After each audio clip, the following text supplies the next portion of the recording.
నువ్వు నాకెందుకు తెలవరక్క? నిన్ను ఈ చుట్టుమట్టు పక్కన ఊళ్ళలో చూసుకుంటూ వస్తానా? ఎక్కడ చూసిందంటే బోలగూడెం కాడ నువ్వే, పీకుడు పల్లె కాడ నువ్వే, గాదరం పల్లె కాడ నువ్వే, నందిగామ కాడ నువ్వే, నరసింగపురం కాడ నువ్వే, కాకపోతే ఇటు ఇది నొచ్చుడు ఎమ్లపల్లి కాడ నువ్వే, అది కాకపోతే నిమ్మగూడెం కాడ నువ్వే, లాస్ట్ కి వస్తే మన ఆదిమనగర్ గ్రామంలో కూడా నువ్వే. నేనేం పని చేయగా చూస్తున్నావు? ఈ ఊళ్ళోనే చూసిన నేను. ఏం పని చేయగా చూస్తున్నావు? మన ఊళ్ళో 100 రోజుల పని వచ్చింది కదక్క. 100 రోజుల బంటాల పని వచ్చింది. 100 రోజుల బంటాల పని వచ్చింది. ఇక మా ఊరోళ్ళందరూ తట్టలు గడపరలు పట్టుకుని పోతారు ఊరు బయటికి. పోతా అంటే మరి మా భార్య మల్లమ్మ నేను నాతోటి ఏమని పోరాటం చేస్తాంది. ఈ ఊరోళ్ళందరూ పోతారు, మనం ఎందుకు ఇంకా ఉండాలి? మనం కూడా పనిగా పనికి పోదాం అని నా భార్య పోరాటం చెప్తే నేను మంచి ముడపర పట్టుకున్నాక ముడపర పట్టుకున్నా, భుజం మీద పెట్టుకున్నా. ఇక నా భార్య తటబోరించుకున్నాను ఎత్తి. ఇక ఎండలు ముదురుతానే ఇక, అందుకే ఎండాకాలం రోజు కళ్ళు ఎర్రబడతాయి అని ఇక సిగ్గిపోయిన తట్ట తీసుకొని ఎత్తి మీద బోరించుకునే కట్టం కాదు. ఇక ఆడికి వేయడం, ఆడికి పోయి మేము కట్ట మీద ఉండి నిక్కి చూస్తా అంటే ఎత్తుకెత్తే ఉంటుంది. ఇట్లా చూస్తా అంటే మాకు వచ్చే తలకాయ వరకు ఆగపడతాను. ఎలా చేస్తారు అంటే వాళ్ళు శర్ర మొత్తం అందరు పోయిన వాళ్ళందరూ పని చేస్తారు. పని చేస్తా ఉంటే మేము ఎట్లా చేయాలి మరి? ఎంత సీరు పోయినా మాకు ఎట్లయితే ఉపయోగపడుతుంది అని వాళ్ళు చెరువున్న మట్టి అంతా తీసి కట్ట మీద వస్తారు. ఇక మీ దగ్గర చూసుకున్న కట్ట మీద మట్టం తీసి చెరువు నింపుతారు. చెరువులున్న మట్టి తీసి కట్టకు వస్తే వర్షాలు కురిసి చెరువులో నీళ్ళు ఆగుతాయి, పంటలు పండుతాయి, ప్రజలందరూ బతుకుతారు.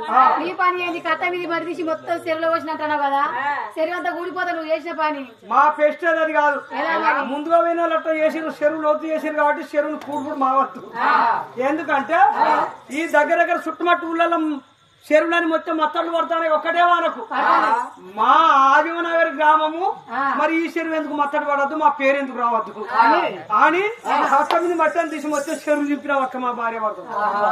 ఇక ఒక్కటే వానకు, తొలి వానకు చెరువు నుండి బొడ బొడ బొడ బొడ బొడ బొడ బొడ బొడ బొడ బొడ మొట్టలని దిగిపోతాను. దిగిపోతానే మాకు. అవి అందుకొరకే మా పనినుడు చూడడానికి పెద్ద పెద్ద ఆఫీసర్లు వచ్చారు. మంచి మంచి ఎమ్మెల్యేలు వచ్చిర్రు, ఎంపీటీసీలు వచ్చిర్రు, జడ్పీటీసీలు వచ్చిర్రు, ఉప సర్పంచులు వచ్చిర్రు, మంచి సర్పంచులు వచ్చిర్రు, ఆడ నంబర్లు వచ్చిర్రు, కొత్త వాళ్ళు వచ్చిండ్రు, కాకపోతే సుంకరోళ్ళు కూడా వచ్చిర్రు, పెద్ద పెద్ద మహిళా సంఘం లీడర్లు వచ్చిర్రు, ఎంజీఓ నుంచి పెద్ద పెద్ద హాస్పిటల్ నుంచి వచ్చిర్రు, ఎంజీఓ నుంచి డాక్టర్లు వచ్చిర్రు. మమ్మల్ని కథగా ఉండబెట్టి సంజనం చేస్తానంటే వద్దాను. నువ్వు చేసే పని పరిష్కారం చేస్తున్నారు. ఏం పని చేసిర్రు? నువ్వు చేసే పని చూడడానికి వచ్చిర్రు. ఎలా ఉన్నదంటే నా పని వాళ్ళందరూ కట్ట మీద చూస్తా అంటే మా చెర్ల చేసిన పని అంతా పూకిలింగు తోడినట్టు